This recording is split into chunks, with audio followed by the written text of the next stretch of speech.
tidur dengan posisi semi-fowler didampingi istrinya. Perawat dan dokter memasuki ruangan. Cerita ini berlatar di ruang rawat inap Rumah Sakit Neurologi, tempat Bapak Suyono dengan usia 58 tahun dirawat akibat cedera kepala ringan setelah stroke hemoragik yang dialami karena jatuh di kamar mandi. Dalam kondisi nyeri kepala dan ketegangan emosional, tim kesehatan yang terdiri dari dokter, perawat, fisioterapis, dan mahasiswa keperawatan melakukan edukasi tentang teknik slow deep breathing untuk membantu mengurangi nyeri dan meningkatkan relaksasi. Perawat Rina menjadi tokoh utama yang membantu pasien secara empatik dan perlahan dalam latihan pernapasan tersebut. Dengan dukungan istrinya serta bimbingan dokter dan fisioterapis, pasien mulai merasakan penurunan nyeri dan ketenangan setelah latihan. Melalui edukasi ini, pasien dan keluarganya belajar bahwa terapi sederhana seperti napas perlahan dapat membantu proses penyembuhan dan meningkatkan kualitas hidup penderita stroke.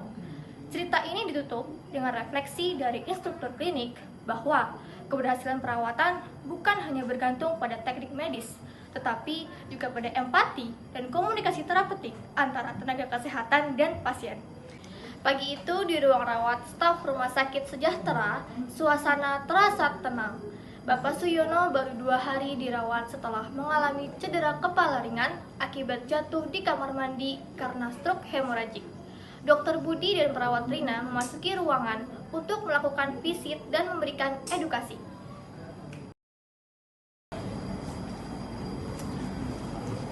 Selamat pagi Pak Suyono, bagaimana keadaan hari ini? Selamat pagi dok, kepala saya sedikit pusing dan berat di bagian kiri dan seringkali ngerasa nyeri dok. Baik Bapak, untuk pemeriksaan hari ini keadaan Bapak stabil. Rasa nyeri yang Bapak alami itu wajar karena Bapak pasca cedera kepala. Nanti kita ajarkan latihan pernapasan lambat yaitu slow deep breathing yang akan langsung dipandukan dengan perawat Rina. Nah itu latihannya gimana ya dok?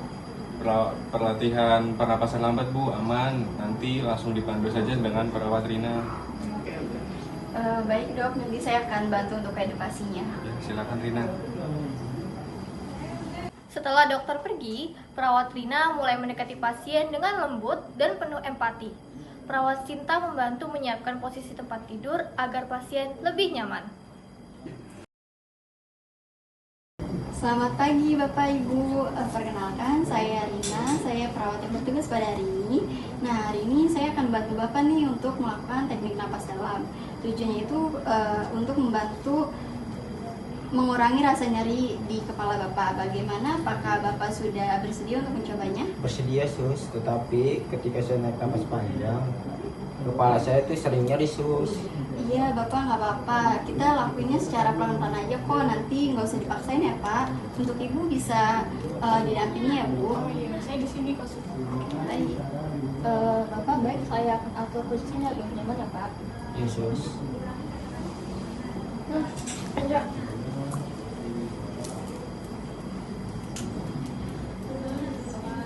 Ini belum di sini nyaman ya? Belum. Belum. Saya perhatikan lagi.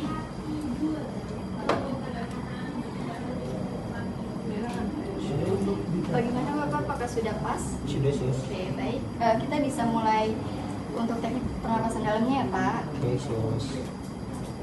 Sebelum praktik, perawat Rina menjelaskan tujuan dan juga latihan agar pasien dan keluarganya memahami manfaatnya. Nah, Bapak Ibu, teknik ini tuh disebut slow deep breathing. Tujuannya itu untuk menambah oksigen ke otak, terus lalu mengurangi ketegangan otot, terus juga untuk membuat tubuh lebih rileks dan mengurangi rasa nyeri. Seperti itu Ibu Bapak. Kira-kira kalau di kondisi Bapak sakit kepala gini bahaya nggak ya sus?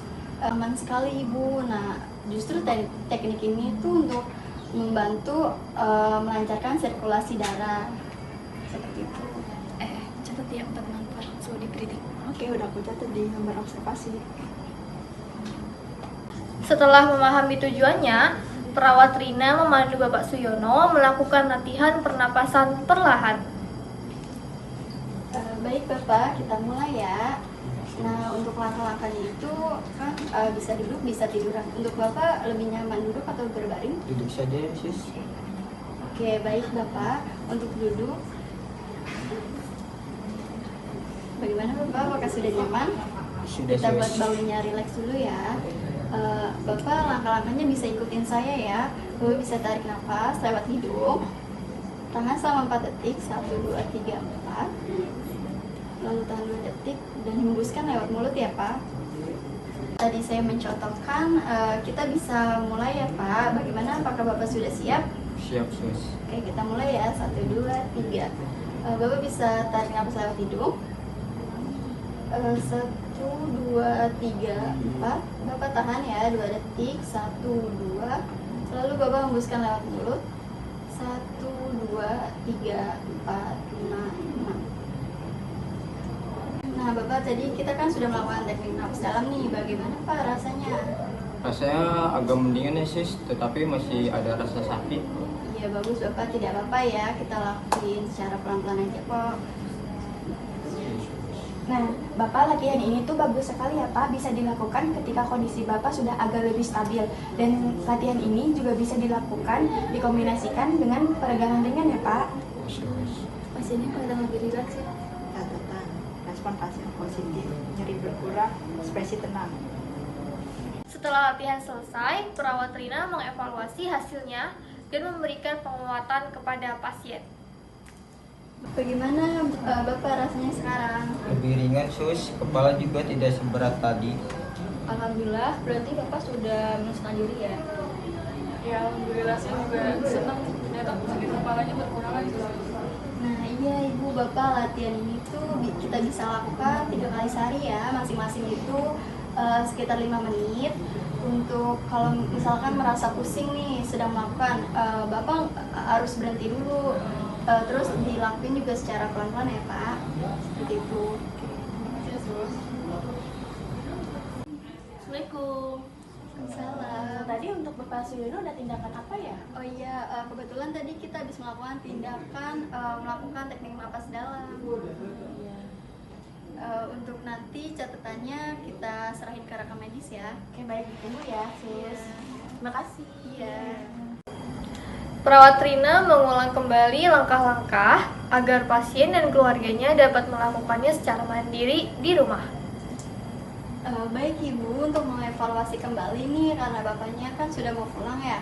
Apakah Ibu masih ingat nggak apa yang tadi saya ajarkan ke Bapak untuk teknik napas dalam ini? Oke, jadi nanti di rumah saya lakuin sama yang kayak tadi sus bilangin ya. Iya. Coba banyak kita posisikan posisinya yang nyaman, terus kita arahin untuk tarik nafas dalam ya sus. Iya, 4 detik, terus tahan 2 detik, terus hembuskan melalui mulut 6 detik. Iya, seperti itu Ibu. Dan jangan lupa juga ya untuk diingatkan dan dampingi Bapaknya dilakukannya setiap malam ya. Oke, baik sus.